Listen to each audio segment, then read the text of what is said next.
Alors aujourd'hui c'est un jour un peu spécial. On fait pas trop attention d'habitude aux kilomètres qu'on fait parce que c'est pas notre objectif. Mais quand même, là on arrive à 10 000 km. 10 000 km à la force de nos jambes, assis sur nos petits vélos à parcourir le monde, à traverser des plaines et des montagnes, à affronter le chaud et le froid, à poser la tente le soir sur un petit bout de terre et recommencer le lendemain. Bon, en vrai, si on se compare avec la plupart des cyclistes, on a des escargots, c'est tout petit pour 2 ans et demi, mais c'est quand même beaucoup quand on regarde à coup de petits sauts de puce de 50 km, mais on arrive à une distance qui est quand même pas mal. Donc on est fiers de nous.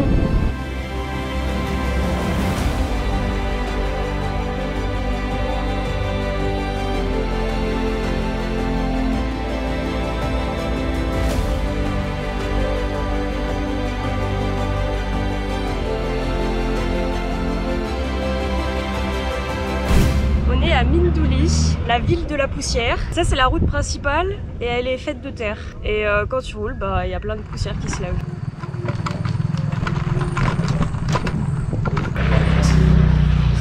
Ouais. On va regonfler les pneus. Ouais, comme parce ça. que du coup, hier soir, la roue de Diane, elle s'est percée. Donc là, on en profite. Lui, la 4. Le médecin. Ouais. Allez, de bon matin, on a une bonne petite montée là. Je pense qu'on va pousser parce que c'est trop pentu. Et ça va être de la galère sinon. Allez, on a perdu Zop Zop déjà. Mais elle est pas facile là, la montée. C'est surtout qu'on n'est pas chaud et que c'est de la terre. Donc c'est toujours plus galère. Alors pour la petite info, derrière les montagnes qui sont derrière là, c'est la RDC. On est à je crois 5 ou 6 km de la frontière zaïroise. Et voilà, donc c'est la première fois qu'on va pas passer un pays. Donc ça sent la fin de l'aventure. Mais là on est content, hein. On est un peu fatigué de l'aventure, on a envie de rentrer, de revenir à des vies plus normales. Donc c'est bien que certaines frontières gardent derrière une part de rêve pour un prochain voyage. Qu'est-ce que tu dis encore toi? Je philosophe sur le fait que c'est la fin de notre voyage. Ah d'accord, ça t'a inspiré la petite montée là? Non, il faut qu'il y ait la frontière derrière. Ah c'est vrai, on est vraiment très proche, ouais.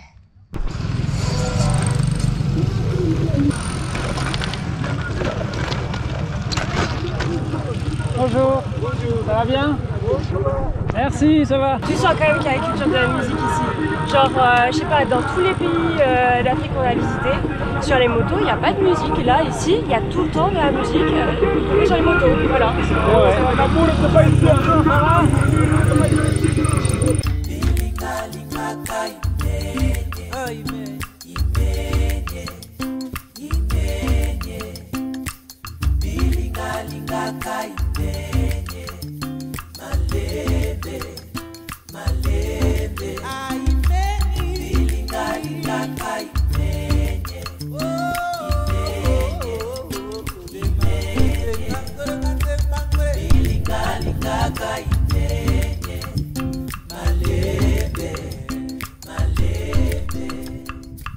Alors Zopi, comme tu es en pause, j'ai une question à te poser. Ouais. Depuis qu'on voyage, je pense que tu vas être d'accord avec moi, et même avant qu'on vivait au Congo, on nous parlait souvent de l'insécurité qu'on pouvait rencontrer en Afrique. Du coup, j'aimerais avoir ton avis. Enfin, en tout cas, les pays qu'on a fait, on s'est jamais senti en insécurité. C'est assez fou parce que, en fait, il y a plein de gens qui s'empêchent de partir en Afrique pour cette raison. Il y a d'autres choses que je pourrais comprendre parce qu'en réalité, c'est compliqué des fois de voyager parce que c'est un peu roots. Mais en termes d'insécurité, on a aussi choisi les pays où on allait. Il y a certainement des endroits où c'est un peu chaud et tout.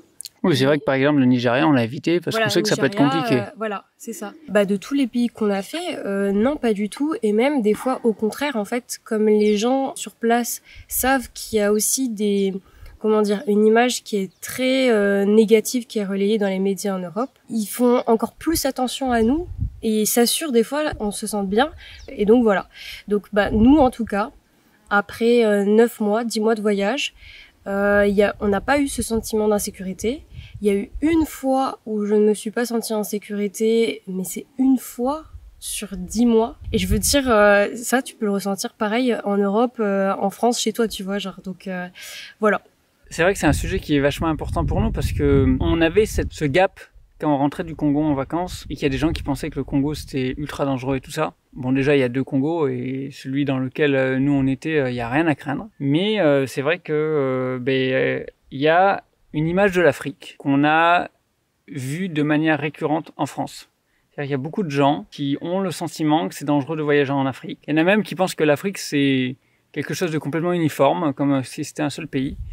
Alors que t'as dû le voir hein, au travers de nos vidéos, c'est une multitude de différences locales. Parfois, c'est même pas par pays, c'est par région, par ville. Il y a des différences énormes. Et alors, il y a aussi des choses similaires, hein, parce qu'il y a des aires culturelles. Mais voilà, un peu comme en Europe, il y a des similitudes entre les pays, il y a des grosses différences. Et du coup, on trouvait important, pour la fin du voyage, de préciser aussi que sur l'aspect sécuritaire, c'est pareil, c'est pas du tout uniforme. Il y a des endroits qui sont ultra craignos, au même titre que en Europe, en ce moment, en Ukraine, c'est pas fou. Donc voilà, c'est un message qu'on pensait important de transmettre. Parce que l'Afrique aujourd'hui n'a pas forcément une image tout le temps positive auprès des Européens. Et on espère que ça va changer et que ça va donner envie aux gens de venir visiter l'Afrique parce que c'est un continent qui est formidable.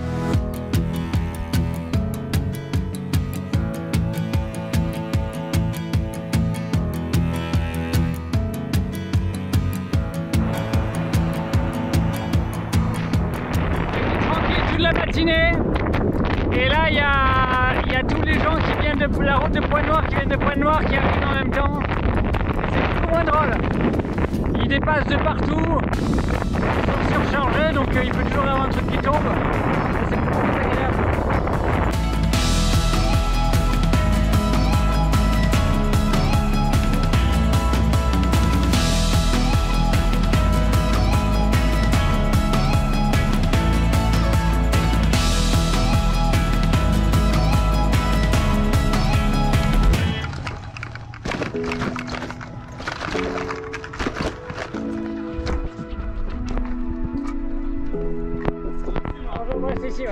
Je me suis dit quoi? Est-ce qu'ils vont prendre par Franceville, venir par Minda, venir ici?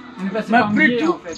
Quand tu m'as dit que nos choix, ils sont passés par la Likiti, la Kivette Ouest. Oui, c'est ça. Là-bas, la voie goudronnée. Là-bas, la voie goudronnée. Elle est très bonne la route. Vous êtes rentré à Brazzaville. C'est ça. Et c'est que j'ai compris. Voilà. Ça te dérange la caméra ou pas? Par rapport à quoi? Je sais pas, ça te dérange. Moi, je me suis dit que ça allait pas te déranger, mais on sait jamais. Moi, je t'ai dit quand tu m'as appelé là. Toi, tu es un frère, malgré toute la couleur. Maman et papa étaient déjà chez moi ici.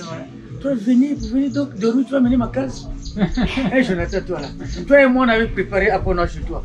Tu te rappelles? T'es venu manger à la maison. On avait préparé. C'était bien. N'est-ce pas? À l'entrée à gauche là. C'est ça. N'est-ce pas? Je m'en rappelle. Tu te rappelles bien, hein? Quand tu es venu à la maison à Pointe-Noire.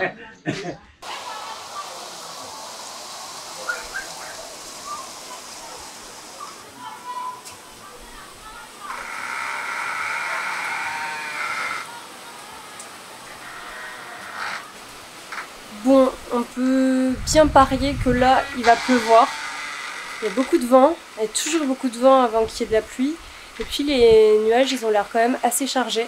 On vient d'arriver chez Gabi, qui est un copain de John à l'époque où on habitait au Congo, que moi, j'avais pas encore rencontré. Et comme il a un hôtel, Gabi, du coup, déjà, on est venu lui rendre visite. Mais en plus, il nous propose une de ses chambres. Donc ce soir on est à l'abri, on est bien là.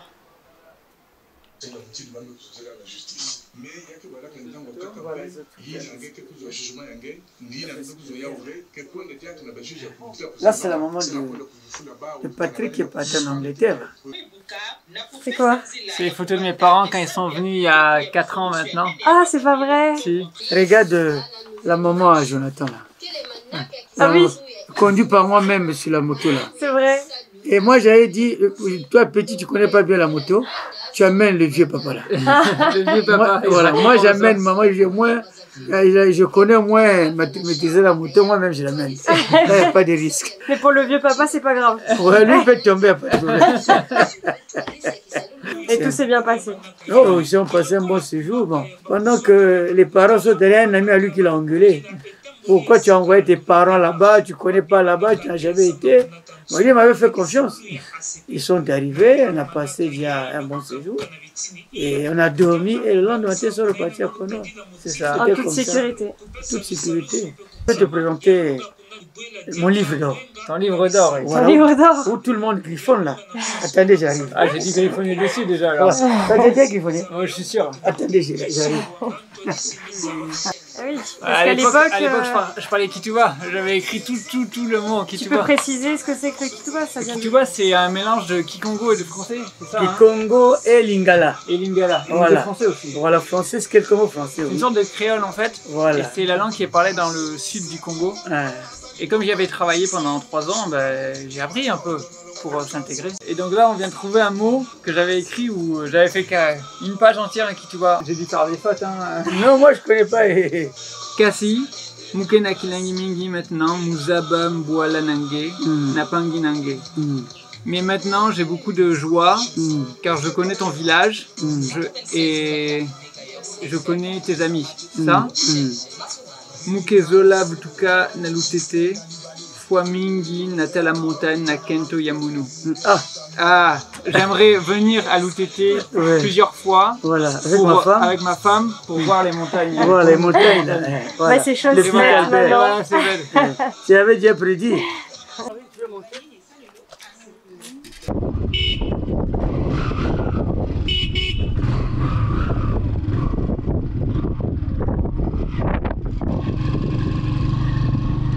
C'est une entreprise laissée par les Allemands. Ah, c'est ce qui me semblait oui, que c'était allemand à la base.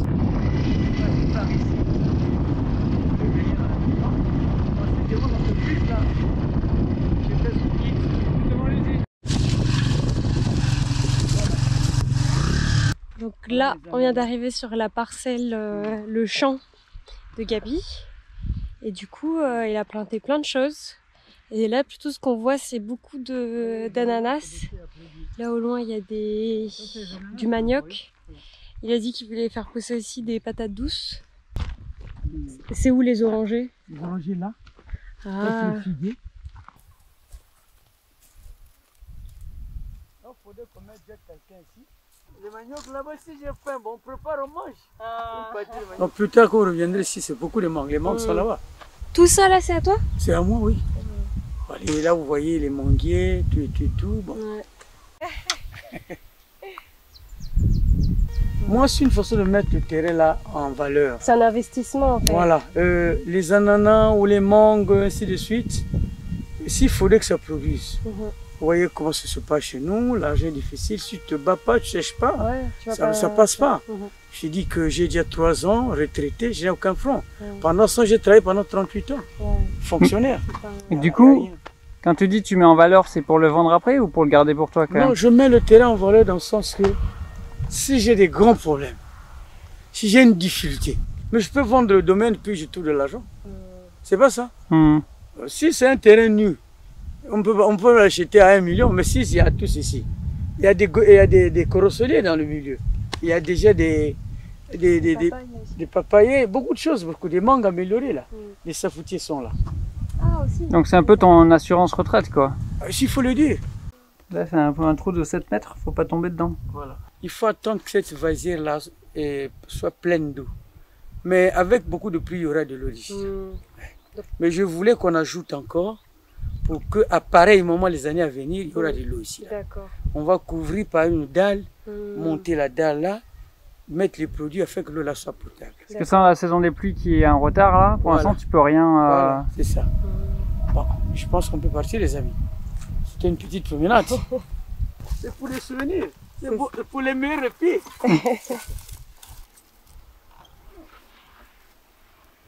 Du coup là on s'est posé avec Gabi pour prendre une petite boisson parce que mine de rien il fait très très chaud.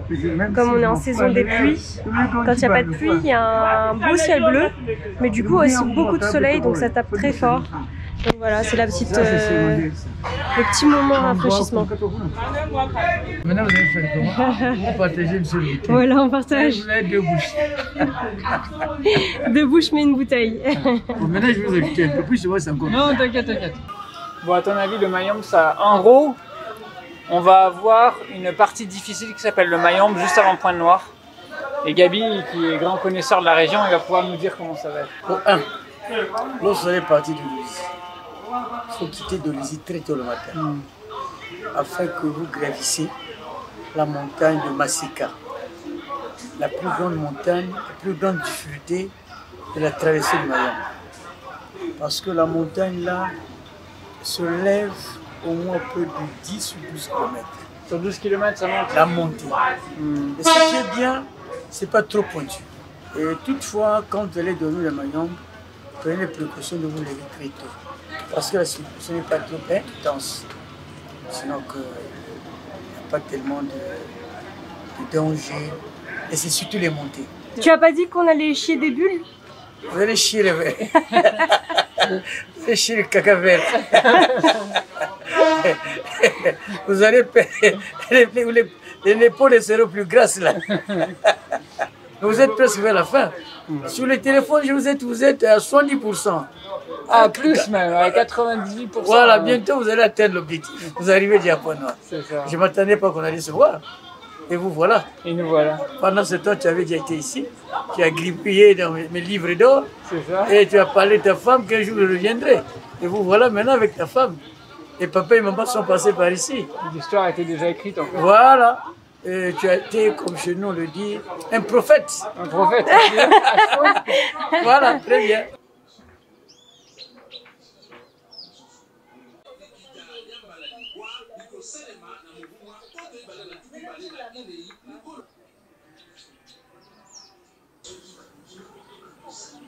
On les voit?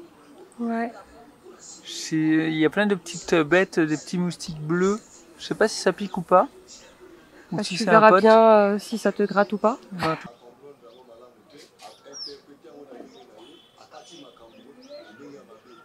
Bon, vraiment, ça nous fait du bien là, cette petite pause. Et c'est vrai qu'on a traversé très vite en fait le Congo. Juste avant ça, on a pris le bus parce qu'en fait, on a traversé des zones qui étaient très peu habitées. Et quand on est passé en bus, c'est vrai qu'on l'a vu, il y avait quasiment pas de village. D'ailleurs, on voit pas forcément les gens marcher sur la route. Et c'est assez indicateur de est-ce que c'est très habité ou pas.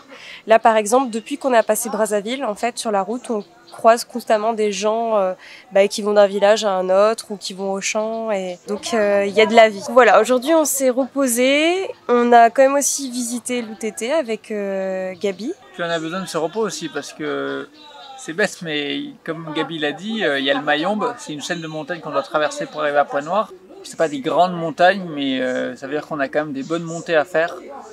Et je crois qu'on a 100 km là-dedans à traverser, qui monte et qui descend. Plus même, 160. 160 c'est jusqu'à Point Noir, mais le Mayombe il s'étend pas jusqu'à Point Noir. Mais on a quand même au moins une bonne centaine de kilomètres qui vont être compliqués. Du coup on préfère être en forme, donc là on s'est posé, on va refaire 3 jours, on va se poser un jour à Dolisie. Et après on va attaquer la dernière ligne droite. Franchement c'est bizarre mais c'est la fin. Et du coup c'est la dernière épreuve on va dire de fin de vélo. On va bientôt aller cuisiner là pour ce soir. Et demain on reprend la route. Katuka kutanga samu na kusala tiba kunungisa kisalo ya baumbo te roke lukuta kanu ya nene ya kimfuka mevukisa bantu hadisi ya bikuku ya kimvua mama kanda pezungidila ya Afrika ndani kuta kanu ya mambo mingi ba fimpaka kati na yao Jean Musungu kiosi ya samu na kupesa bisalulu ya tukolo na Moi j'aime la cuisine. J'aime pas laver les habits. Chini mingi ya boyele na kulutaka na bisambi sambala 1 plus sambala 2. Sympa la petite ambiance, hein? Ouais.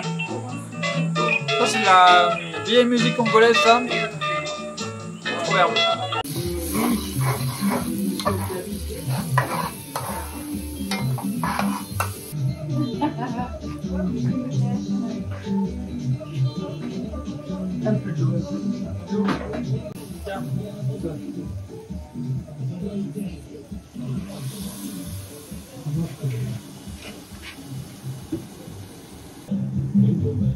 Ça va pour le même mot que le riz. Je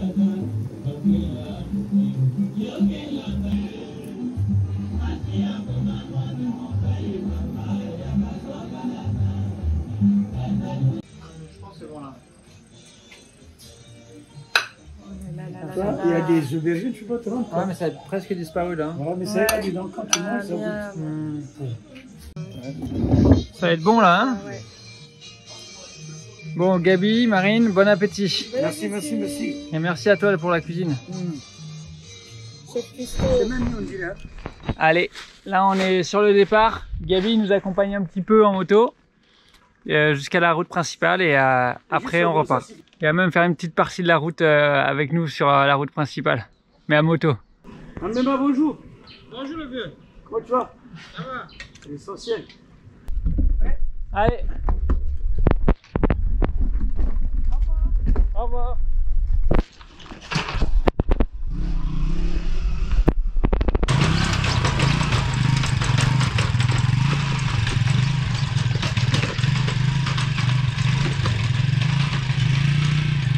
Ça y est, on a atteint la route goudronnée. Donc ça devient à chaque fois un petit plaisir parce que c'est beaucoup moins tape-cul d'un coup.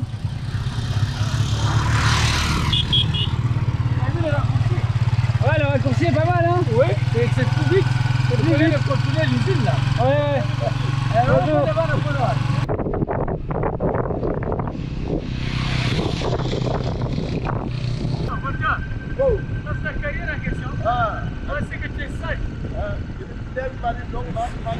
Quand Dieu le voudra, On se bien que la reverra. nature le voudra, sinon on ne s'attendait pas qu'on peut se revoir alors. Mais soyez sages, réussite dans vos projets, c'est ce que vous voulez faire. Bon, Courage à toi aussi pour tes projets. Hein. Ouais, merci, merci, merci, c'est tout. Et bien de choses en papa et maman. Hein. d'accord. Ok, Ils verront sur la vidéo. très bien. Comment va Yo? On y va? Allez, allez.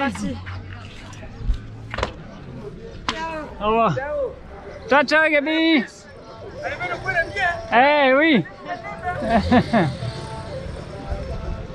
Et voilà, Gabi nous a accompagnés sur une dizaine de kilomètres là. Et maintenant on repart tout seul. Direction Madingu, Kai puis Dolisie. Juste avant le Mayombe, la montagne qui est compliquée.